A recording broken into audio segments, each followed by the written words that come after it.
Bienvenue sur France 24. Si vous nous rejoignez, il est 19 h à Paris. À la une de l'actualité, mobilisation, 5e journée de mobilisation en France. 19h10, le débat consacré à cette 5e journée de mobilisation contre la réforme des retraites en France. Il reste jusqu'à demain soir aux députés pour en débattre. Où en est la partie de bras de fer avec le gouvernement? Voilà la question qu'on posera à nos invités. 19h10. On démarre avec l'actualité politique et économique et sociale en France. Cette 5e journée de mobilisation dans la rue à l'appel des syndicats contre la réforme des retraites. Et après 11 jours de recherche, le bilan provisoire du séisme en Turquie et en Syrie est revu à la hausse. Plus de 42 000 morts.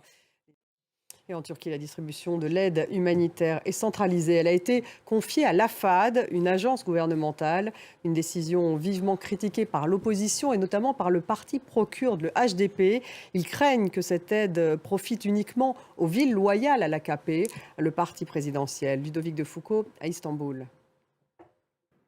Le patron des paramilitaires russes de Wagner juge que Bakhmout ne tombera pas avant mars ou avril. Et direction des États-Unis, le 3 février dernier, le déraillement d'un train dans l'État de l'Ohio avait provoqué un énorme incendie et l'évacuation de plusieurs centaines de personnes.